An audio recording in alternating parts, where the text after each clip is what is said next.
Halo teman writers, hari ini kita akan bedah pengantin pengganti.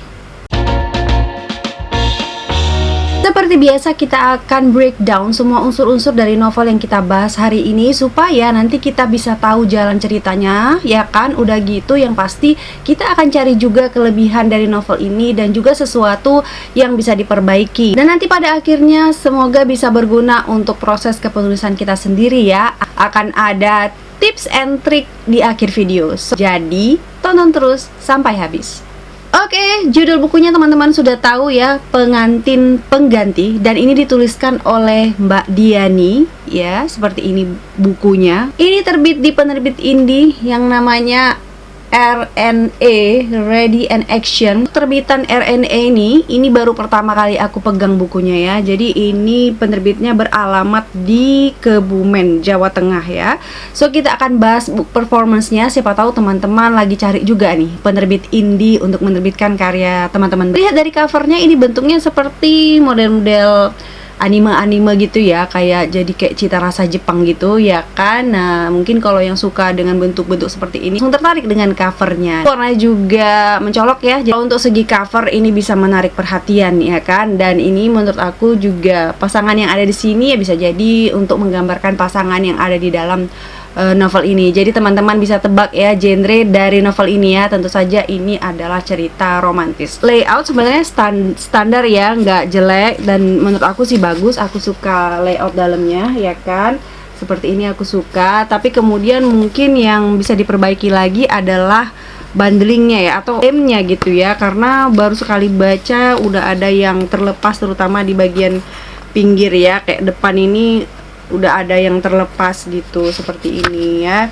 Jadi seperti ini sudah ada yang terlepas gitu. Jadi mungkin bisa diperhatikan lagi untuk segi pengelemannya gitu ya, supaya nanti bisa lebih nyaman lagi bacanya ya teman-teman. Jadi teman-teman kalau misalnya mau cari tahu tentang RNA, aku nanti coba cari juga media sosial mereka. Nanti aku letakkan di description box supaya teman-teman itu bisa cari tahu sendiri ya. Nah, kita punya cerita yang cukup rumit di sini. Kenapa aku bilang cukup rumit? Karena di sini punya karakter yang sangat banyak, yang menyumbangkan konflik yang cukup banyak juga. Jadi pada intinya sih ini cerita tentang pasangan anak kembar ya. Ada Valerie dan juga Faras. Jadi nasib si Valerie ini tidak seberuntung Faras ya. Si Valerie ini dibuang dari kecil. Dia memiliki tanda lahir yang jelek gitu di keningnya. Jadi orang tuanya, terutama ayahnya, itu menganggap itu adalah pembawa sial gitu. Jadi dia diletakkan di panti asuhan. Tapi kemudian ibunya ibah, Valerie ditarik kembali, tapi tidak boleh satu rumah gitu dengan orang itu. Dia tinggal di belakang gitu bersama pembantunya dan diasuh oleh pembantunya gitu. Pokoknya sangat berbeda sekali lah dengan Faras ya. Faras ini memiliki fisik yang mungkin lebih menarik dibanding dengan Valerie gitu. Nah si Faras ini kemudian setelah dewasa dia berpacaran dengan seorang yang kaya raya bernama Raihan. Si Raihan ini mengalami kecelakaan yang sangat parah. Pasca kecelakaan dia hancur lah gitu si Raihan ini. Nah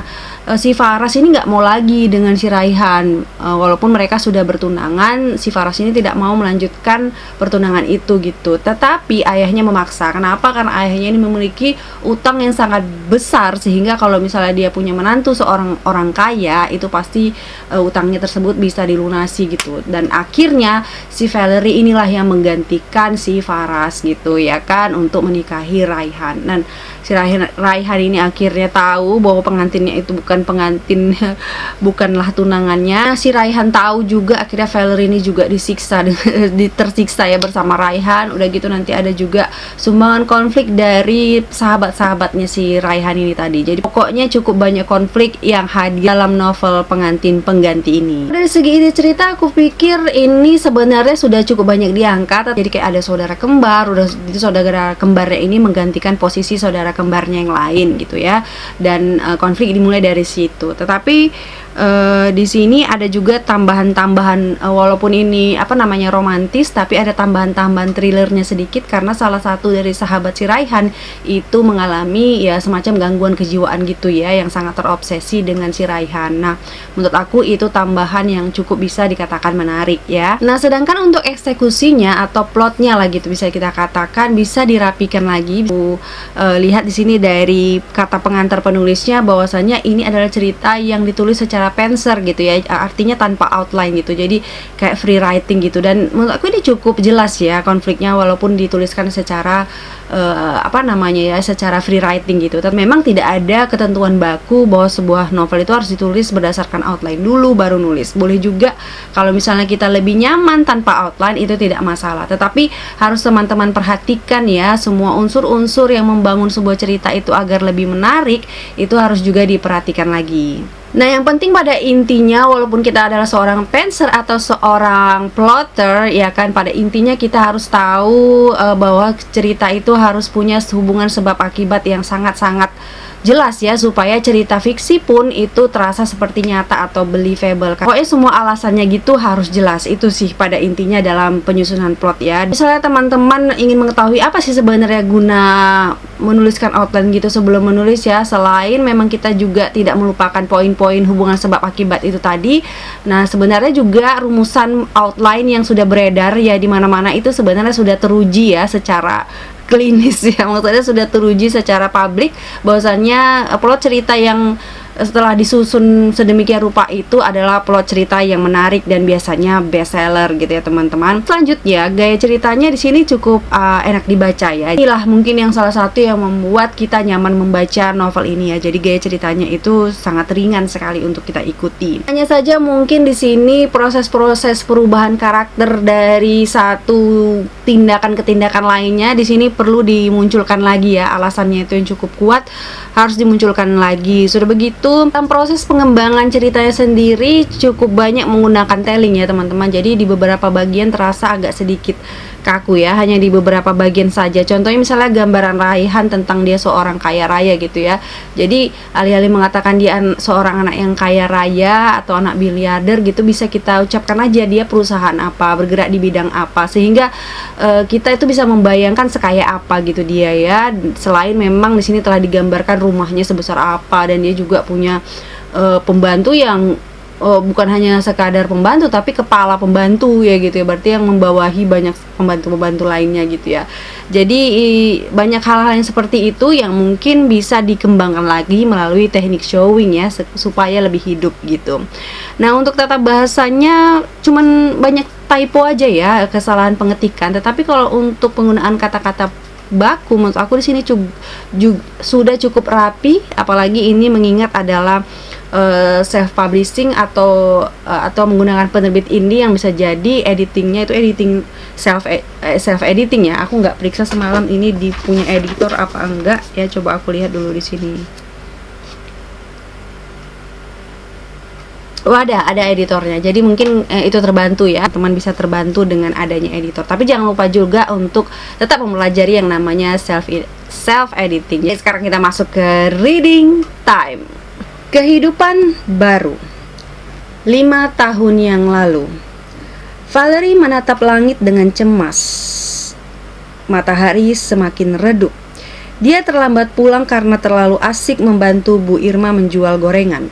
Untuk menghemat ongkos, setelah turun dari angkot semestinya gadis itu berjalan kaki 2 km. Agar menghemat tenaga dan waktu, Valerie mengambil jalan pintas melalui jalan setapak, melewati perkebunan telantar yang terletak di bawah tebing. Bila melalui jalan pintas, dia bisa memotong jarak menjadi 800 meter. Langkah Valerie semakin cepat. Dia ketakutan karena hari mulai gelap. Gadis remaja ini lupa pesan Bu Darcy agar tidak melewati jalan tersebut ketika malam tiba. Menurut ibu, bila menjelang maghrib, makhluk halus akan berserabutan keluar. Untuk mengurangi rasa takut, mulut gadis remaja ini komat kamit. Segala macam surah dibaca dari ayat kursi hingga Al-Ikhlas. Ketika cahaya matahari berubah menjadi cahaya bulan, kegelapan malam menyelimuti kebun. Semua pohon berwarna hitam, gelap dan menakutkan. Suhu udara terasa menurun drastis membuat tubuh remaja ini menggigil kedinginan. Dia mengambil syal dari dalam tas lalu dipakai melingkari lehernya. Minimal bisa menghalau sedikit udara dingin.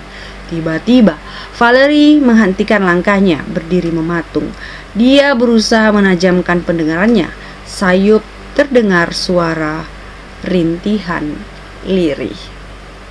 Ya, itu tadi bagian ya, tapi itu nggak ada horornya ya. Kalau mau tahu apa kejadian selanjutnya langsung aja baca sendiri ya teman-teman. Nah, aku cuman menunjukkan begitulah gaya bahasa atau gaya bercerita dari Mbak Diani ini. Oke, ini dia tips and trick. 1. Setidak masuk akal apapun kejadian di dalam cerita fiksi itu kita bisa membuatnya menjadi masuk akal dengan alasan-alasan terperinci yang kita berikan. Semisal di dalam cerita kantin pengganti ini, kenapa si Raihan itu ketika dinikahkan dengan Valerie, dia langsung marah-marah gitu ketika membawa si Valerie pergi dari proses pernikahannya yang tidak diselesaikan dengan baik gitu ya. Karena situ dia sudah curiga. Kalau misalnya sudah curiga sejak awal, kenapa dia kok mau dinikahkan dengan orang yang bukan tunangannya gitu kan. Nah, itu perlu dikasih lagi alasan yang tepat supaya hubungan sebab akibatnya itu kuat, supaya plotnya itu juga padu gitu ya.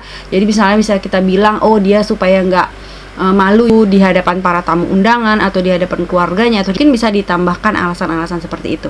Untuk itu, sebab akibat yang kuat dan tertata rapi dan selalu ada alasannya itu membuat cerita kita menjadi lebih believable. 3. Untuk menghadirkan deskripsi atau narasi yang hidup, teman-teman bisa pakai teknik showing. 4.